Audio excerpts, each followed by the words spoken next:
Oui, alors l'importance du nombre d'esclaves sur 14 siècles, disséminés dans l'ensemble du monde musulman. Et par monde musulman, il faut entendre du Maroc jusqu'à l'Indonésie, quasiment. Et même, dans certains cas, jusqu'aux marges de la Chine.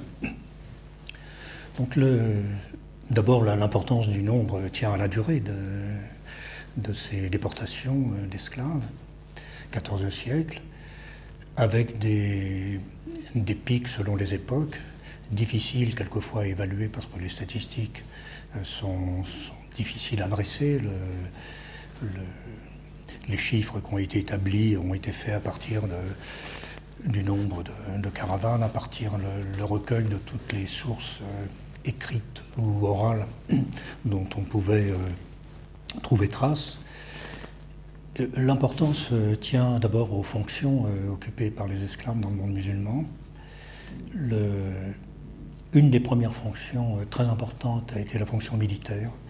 Dans les premiers siècles de l'islam, on trouve beaucoup d'esclaves militaires, que ce soit en Irak, en Tunisie ou ailleurs, en Égypte évidemment, disons jusqu'au XIe siècle, et en particulier des esclaves turcs avant leur conversion à l'islam, et des esclaves d'origine africaine, de manière très importante, alors jusqu'au XIe siècle, où une série de révoltes en Égypte, une révolte à répétition, font que leur recrutement se tarit et qu'on cherche d'autres sources militaires. Une autre source importante, une autre raison importante pour expliquer le nombre d'esclaves et le rôle joué par les femmes dans l'institution servile dans le monde musulman. Le nombre des concubines a été considérable dans toutes les sociétés pratiquement musulmanes, avec des différences d'une société à l'autre. Et en tout cas, en Arabie Saoudite, par exemple, la concubine faisait quasiment partie de l'institution familiale, au point, c'est dire à quel point en tout cas dans les villes saintes comme la Mecque ou Médine, la plupart des musulmans avaient une ou plusieurs concubines. L'autre source importante, évidemment, est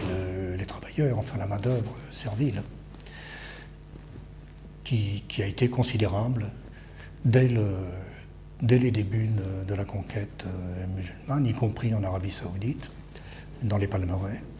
où très tôt on a fait venir une main-d'œuvre servile, noire en particulier. On se souvient des chiffres extrêmement importants de main-d'œuvre servile en Mésopotamie, dans le bas Irak, qu'on peut chiffrer à plusieurs dizaines de milliers, une concentration extrêmement importante au début des siècles islamiques dans cette région. Là aussi, il va y avoir une série de révoltes extrêmement importantes qui vont probablement diminuer le recrutement de la main-d'œuvre, ou en tout cas leur regroupement massivement dans un certain nombre d'endroits. Mais dans les Palmeraies, cette main-d'œuvre continuera d'être demandée, avec là aussi des variations historiques difficiles à suivre, parce que les chiffres au cours des siècles sont difficiles à réunir, mais pour les périodes qu'on connaît bien, comme le XIXe siècle, il est clair que pour l'ensemble de la région du Golfe, les esclaves se trouvent massivement occupés dans les Palmeraies à produire des dattes, dont la demande est très forte aux États-Unis jusqu'au début du XXe siècle, et pour l'Inde aussi, qui est un gros demandeur. Ces esclaves aussi s'occupent d'irrigation, en particulier en Iran du Sud, pour la culture du coton. Leur présence est tellement massive d'ailleurs que dans toute cette région, les petits paysans libres qui auparavant effectuaient ces tâches laisse ce travail entièrement aux esclaves et ça donne à d'autres occupations. On trouve également cette main-d'œuvre dans les pêcheries, en particulier les pêcheries de perles dans le golfe Persique, où c'est par plusieurs dizaines de milliers que la main-d'œuvre servile est employée. On les trouve également dans cette région, dans tous les ports, comme des bardeurs, comme dockers, même si le mot à l'époque n'existait pas. On les trouve alors en Afrique subsaharienne, massivement dans des régions comme le nord du Nigeria actuellement, dans ce qui était autrefois l'empire de Sokoto, où se développe au XIXe siècle un système de plantation assez comparable à ce que pu connaître le sud des États-Unis, où la main-d'œuvre employée était tout à fait considérable, près de 2 millions pour cet empire de Sokoto au moment de la suppression de l'esclavage par les Britanniques, c'est-à-dire un chiffre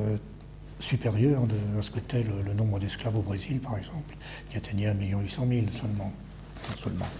C'était moins nombreux en tout cas que... Donc une main-d'œuvre servile, employée dans tous les métiers, dans tous les travaux, dans tous les labeurs, et également dans l'administration, très tôt, au début de la conquête islamique, les Bédouins qui se lancent à la conquête du monde ne sont pas toujours de très bons scribes, ou ne connaissent pas très bien, sans être analphabètes, ne manient pas très bien l'écriture. Et donc, une grande partie à cette époque-là des esclaves employés dans l'administration, scribes ou autres, sont des esclaves perses. Et cela va durer pendant 2 à 3 siècles, très largement. Par la suite, on trouve également, et assez tôt, des affranchis et des esclaves également dans toute une série de postes administratifs relativement importants. Des gouverneurs, par exemple, comme ça a été le cas au Maroc au XVIIIe siècle, mais c'est le cas ailleurs, en Arabie Saoudite également, 19e, 20e. Donc des gens qui ont des fonctions administratives et des postes relativement haut placés, d'autant plus appréciés que du fait de leur origine servile ou parce qu'ils sont toujours esclaves, ils n'entrent pas dans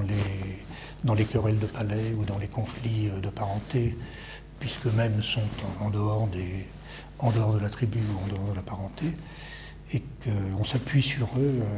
et sur leur loyauté pour le bon fonctionnement de l'administration.